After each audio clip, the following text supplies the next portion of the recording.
Let's be honest, most of what's said in a heated moment isn't worth saying. The anger, ego, pride, they speak first, and we regret it later. But imagine this. What if, when the world tried to provoke you, you answered with words so calm, so precise, so untouchable, that no one could shake you? This is the power of Stoicism, not silence, but mastery of the tongue. Today, we're diving into 5 Stoic replies that don't just shut down the noise, they teach everyone in the room something about strength. The Stoics, Marcus Aurelius, Seneca, Epictetus, were not soft men. They lived in an age of war, plague, and betrayal. They buried children, endured exile, faced tyrants.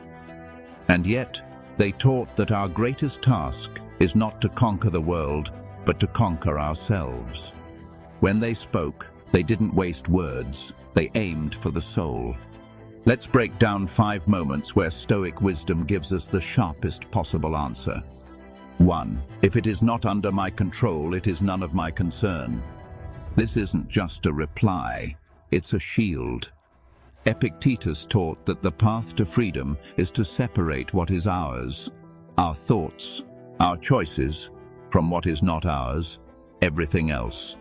Someone insults you, not yours. Someone spreads lies, not yours. Someone tries to drag you into their storm, not yours. Picture this. Someone storms into your day and dumps their chaos onto you, yelling about things you had nothing to do with. The old you might jump in and defend yourself, argue, or match their anger. But the Stoic refuses. You stand there, calm, and simply state, if it's not under my control, it's not my concern. It's like a door closing. You stay untouchable, and the storm passes. To reply with this line is to announce that you refuse to be owned by what is beyond your reach. It's not passive, it's defiance. It says, I will not trade my peace for your chaos. And that leaves people silent, because they realize they have no power over you. You do not offend me, you only reveal yourself. Marcus Aurelius wrote that when others wrong us, they act from ignorance of what is good. The wise person sees this and feels pity, not rage. This reply cuts to the heart of that idea. When someone mocks you, provokes you, tries to humiliate you, they expect you to react. When you answer like this, you remind them that their insult is a mirror, not a weapon. Imagine someone hurling an insult at a crowded table, hoping to humiliate you in front of everyone. The tension builds, waiting for you to snap back. Instead, you look at them, calm and steady, and deliver this reply. The energy shifts. People see that the insult bounced off you and landed back where it came from. The conversation stops there. They can't hurt you because you've refused to join their game. You've forced them to see themselves. And that is far more uncomfortable than anything they said to you. 3. I may suffer, but I will not be ruled. Seneca wrote, a man is as unhappy as he has convinced himself he is. Pain is real, but suffering is often our choice. This reply is for the moments when life strikes hard, when someone tries to break you with misfortune. Yes, I may hurt. Yes, this is heavy, but I will not bow to it. Think of the hardest moment you've faced. Loss, heartbreak, betrayal. People watch to see if you'll collapse, and then you say it. I may suffer, but I will not be ruled.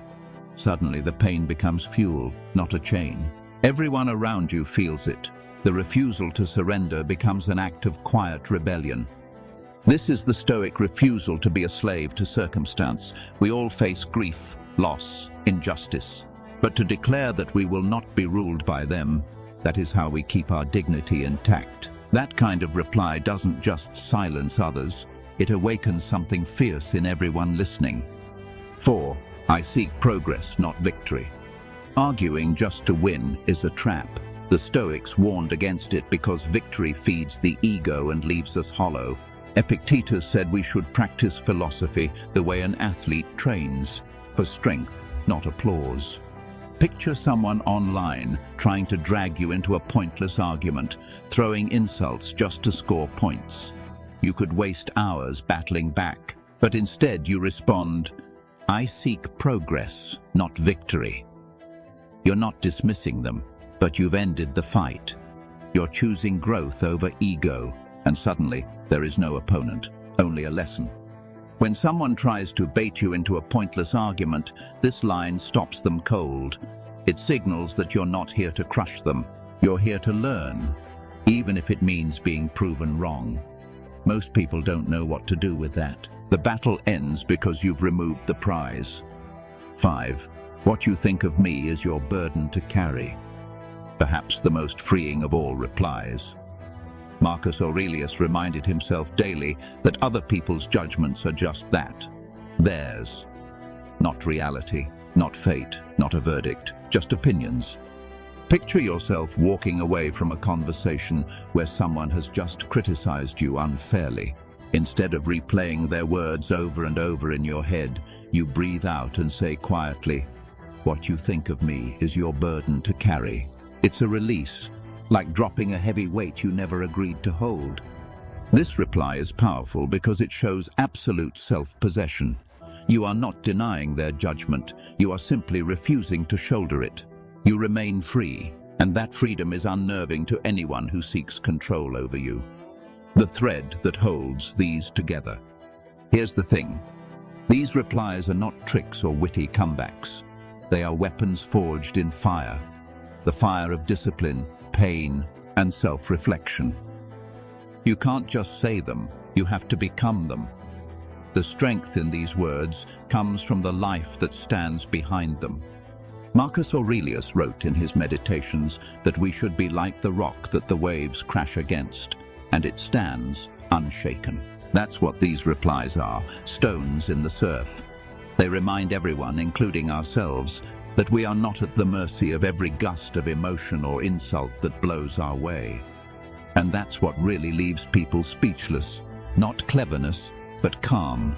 Not sharpness, but the unmovable weight of someone who cannot be disturbed. We can live like that. Every day is a chance to practice. Every insult, every trial, every confrontation is a sparring match for the soul. So, let's stop wasting our breath on noise. Speak only when it strengthens your character, and when you do, let it be with such clarity and composure that no one can mistake who you are. Control yourself, and you control the moment. Master your emotions, and you master the room. That is the Stoic way.